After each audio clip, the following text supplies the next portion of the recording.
오늘의 말씀 열왕기상 18장 1절에서 24절까지 말씀입니다. 많은 날이 흘러서 3년이 되던 해에 주님께서 엘리야에게 말씀하셨다. 가서 아합을 만나거라. 내가 땅 위에 비를 내리겠다.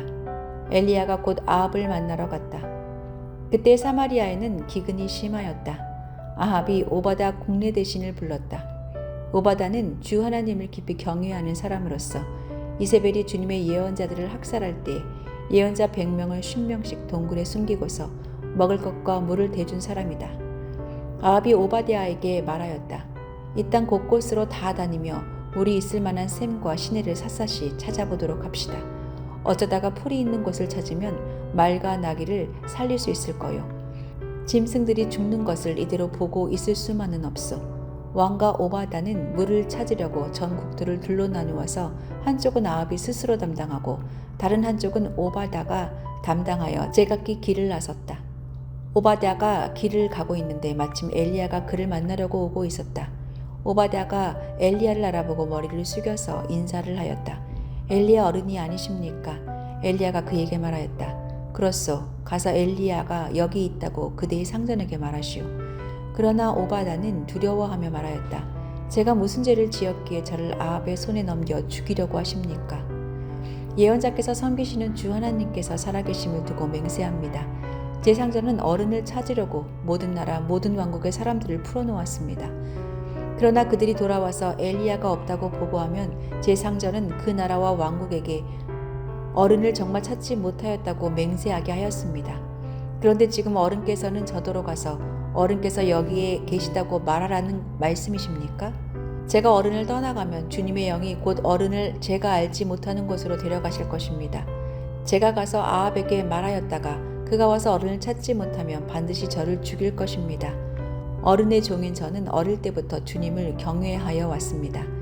이세벨이 주님의 예언자들을 학살할 때 제가 한 일과 제가 주님의 예언자 100명을 50명씩 동굴에 감추고 그들에게 먹을 것과 마실 것을 대준 일을 어른께서는 듣지도 못하셨습니까? 그런데 지금 어른께서는 저더러 가서 저희 상전에게 어른께서 여기 계시다고 말하라는 것입니까? 그러면 제 상전은 반드시 저를 죽일 것입니다. 그러자 엘리야가 말하였다. 내가 섬기는 만군의 주님께서 살아계심을 두고 맹세해오. 나는 오늘 꼭 아합을 만날 것이요. 오바다가 아합에게로 가서 이 사실을 알리니 아합이 엘리야를 만나러 왔다. 아합은 엘리야를 만나서 이렇게 말하였다. 그대가 바로 이스라엘을 괴롭히는 자요? 엘리야가 대답하였다. 내가 이스라엘을 괴롭히는 것이 아니라 임금님과 임금님 아버지의 가문이 괴롭히는 것입니다. 임금님께서는 주님의 계명을 내버리고 바알을 섬기십니다. 이제 사람을 보내어 온 이스라엘을 갈멜산으로 모아주십시오. 그리고 이세벨에게 눅을 얻어먹는 바알 예언자 450명과 아세라 예언자 400명도 함께 불러주십시오. 아합은 모든 이스라엘 자손을 부르고 예언자들을 갈멜산으로 모았다. 그러자 엘리야가 그 모든 백성 앞에 나서서 이렇게 말하였다. 여러분은 언제까지 양쪽에 다리를 걸치고 머뭇거리고 있을 것입니까? 주님이 하나님이면 주님을 따르고 바알이 하나님이면 그를 따르십시오. 그러나 백성들은 한마디도 그에게 대답하지 못하였다. 그래서 엘리야는 백성들에게 다시 이렇게 말하였다. 주님의 예언자라고는 나만 홀로 남았습니다. 그런데 바알의 예언자는 450명이나 됩니다. 이제 소 2마리를 우리에게 가져다 주십시오. 바알 예언자들이 소 1마리를 선택하여 각을 떠서 나무단 위에 올려놓되 불을 지피지는 않게 하십시오. 나도 나머지 1마리의 소를 잡아서 나무단 위에 올려놓고 불은 지피지 않겠습니다. 그런 다음에 바알의 예언자들은 바알 신의 이름을 부르십시오. 나는 주님의 이름을 부르겠습니다. 그때 불을 보내셔서 응답하는 신이 있으면 바로 그분이 하나님이십니다. 그러자 모든 백성들은 그렇게 하는 것이 좋겠다고 대답하였다.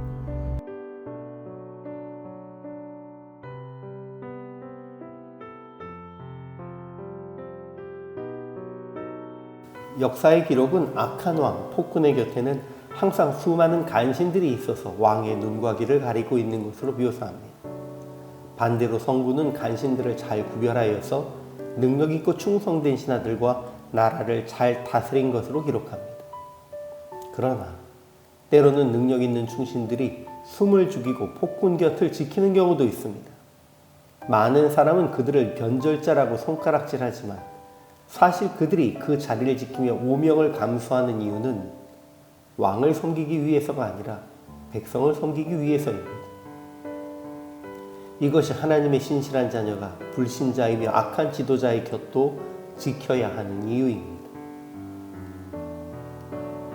가뭄이 진행된 지 제3년에 하나님은 당신이 비를 내리실 터이니 아합에게 나가라고 엘리야에게 말씀하십니다. 이때 하나님의 선지자를 숨기고 떡과 물을 먹이며 살린 아합의 왕국을 맡은 자 오바댜가 엘리야를 만납니다. 엘리야는 오바댜에게 아합 왕에게 자신이 있는 곳을 알리도록 말했고, 엘리야를 만나러 나온 아합 왕에게는 갈멜산으로 바알과 아세라의 선지자들을 보내도록 요청합니다. 엘리야는 갈멜산에서 각자의 제단 위에 송아지를 제물로 올리고 자기 신의 이름을 부를 때 불로 응답하는 이가 하나님이 될 것이라고 제안합니다. 그리고 거기 모인 백성들은 그 말이 옳다라고 응답합니다. 하나님은 이스라엘을 진멸하라 하신 것이 아니기 때문에 적절한 때에 온 백성의 간절함이 극에 달했을 때에 재앙을 멈추려 하셨고, 이에 아합이 거절할 수 없는 제안을 하여 받아들이게 하십니다. 이를 위해 아합 왕을 만난 엘리야는 아합 왕이 질 것 같지 않는 제안을 합니다. 그것은 온 이스라엘과 이세벨의 상에서 먹는 바알의 선지자 450명과 아세라의 선지자 400명이 갈멜산으로 나와 엘리야와 함께 제물을 올리고 신의 이름을 불러 불로 응답받도록 하자는 제안이었습니다. 아합도 이스라엘 백성들도 모두 이 제안을 받아들입니다. 그런데 오늘 본문에서 있어야 할 자리가 아닌 곳에 있는 것 같은 한 사람이 보입니다. 그는 아합 왕의 왕궁 사무를 맡은 자로 기록되어 있는 오바댜입니다. 성경은 그가 아합 왕 아래에서 일하면서도 선지자 100명을 숨겨 살렸다고 기록합니다. 악한 왕 아래에 모두 악한 사람만 있어야 할 것 같고, 선한 자라면 악한 왕에서 뛰쳐나오는 것이 옳을 것 같은데 이상합니다. 그러나 지도자가 악할지라도 하나님의 백성을 돌보기 위해서는 하나님의 뜻을 아는 이가 참고 지도자의 곁을 지키는 것이 반드시 필요합니다. 이것이 하나님께서 오바댜를 남기신 이유입니다. 그러므로 우리 그리스도인들은 악하고 타락한 세상의 조직과 권력 가운데 여전히 견디고 남아서 주의 뜻을 전하고 백성들을 섬기는 도구로 쓰이는 선한 신하가 되어야 합니다.